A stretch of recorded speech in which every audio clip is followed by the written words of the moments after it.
Hi అండి, మీ మణి kitchen ఛానల్కి స్వాగతం అండి. ఈరోజు మెత్తల్లో మామిడికాయ కూర ఎలా తయారు చేసుకోవాలో మీకు చూపించాను. ఇలా చేసుకుంటే చాలా బాగుంటుందండి.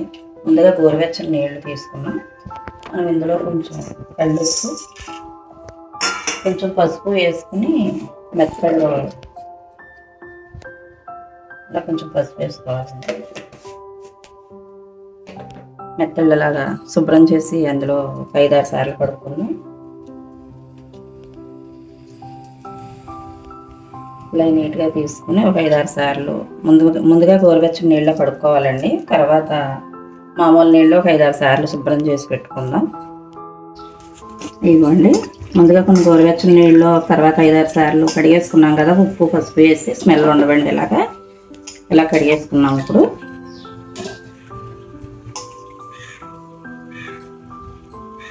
ఇలా కడిగేసుకున్నామండి.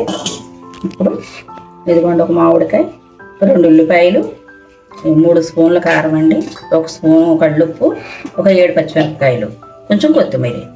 పచ్చిమిరపకాయలు 7 కాయలు వేస్తానండి, అంటే మనం దీన్ని బట్టి వేసుకోవాలండి. కొంచెం కారం తక్కువ వాడతాను, పచ్చిమిరపకాయలు ఎక్కువ వేసుకుంటే కూర బాగుంటుందండి. మెత్తల్లో మామిడికాయ కూరలోను కొంచెం పచ్చిమిరపకాయలు ఎక్కువ వాడాలి, కారం తక్కువ వాడాలండి. ఇదిగోండి, మామిడికాయ కట్ చేసుకున్నాం. అలాగే 2 ఉల్లిపాయలు కట్ చేసుకున్నాం. మెత్తళ్ళు శుభ్రంగా కడిగి పెట్టుకున్నాం. కొంచెం కొత్తిమీర, కారం, నూనె కళాయి పెట్టుకుందామండి.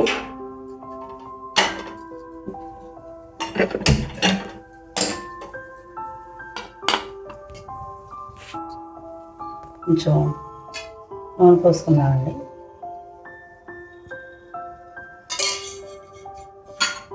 ఒక 5-6 స్పూన్లు నూనె పోయండి.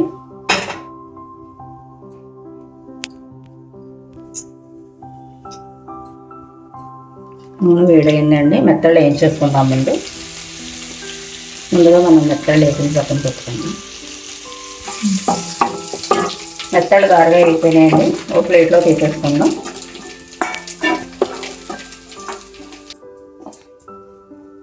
ఇలా వేగిపోయినాయండి. ఇప్పుడు ఈ పక్కన పెట్టుకుందాం. పక్కన పెట్టుకున్నప్పుడు ఉల్లిపాయలు వేసుకుందాం. ఇవి కూడా బాగా మగ్గనిచ్చాక చూడండి, మగ్గిపోతున్నాయి. ఉల్లిపాయలు మామిడికాయ ముక్కలు వేసుకుందాం. ఉల్లిపాయలు కొంచెం ఇలా పెద్దగానే కోసుకోండి, మళ్ళీ చిన్న ముక్కలు వద్దు. ఇలా కొంచెం బాగుంటాయి. ఇలా కొంచెం పెద్దగా కోసుకుంటే మామిడికాయ మెత్తల్లో కూరలకు బాగుంటాయి. ఇప్పుడు మామిడికాయ ముక్కలు వేసుకుందాం.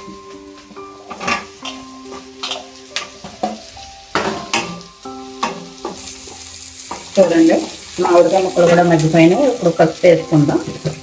చాలా బాగుంటుంది, ఇలాగే వండుకోండి. కొంచెం పసుపు వేసి వేయించుకుందాం. ఇవి కూడా మంచి పసుపు వేసి మగ్గించుకున్నాం కదండి. ఇప్పుడు కారం వేసుకుందాం. 3 స్పూన్ల కారం తీసుకున్నాను. 1 స్పూను ఉప్పు తీసుకున్నాను, కళ్ళుప్పు. ఇప్పుడు ఇవి కూడా వేసి కారం కూడా వేయించుకున్నాం కదండి. ఇప్పుడు ఈ మెత్తలు వేసేసుకుందాం.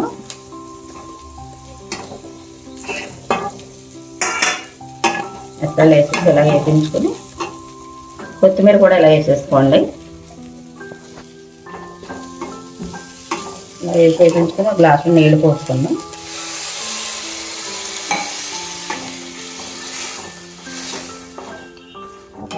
కాసేపు అలా ఉడకనిద్దామండి.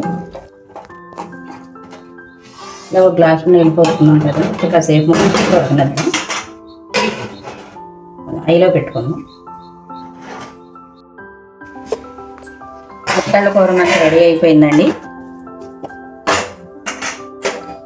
ఇలాగే వండుకోండి మీరు. నేను టెంక్ కూడా వేస్తానండి కూరలో, చెప్పాను కదా, బాగుంటుంది. ఇది మీరు వండుకోండి, తినండి. ఎలా ఉందో చెప్పండి. లైక్ చేయండి, షేర్ చేయండి, కామెంట్లో ఎలా ఉందో చెప్పండి, సబ్స్క్రైబ్ చేయండి.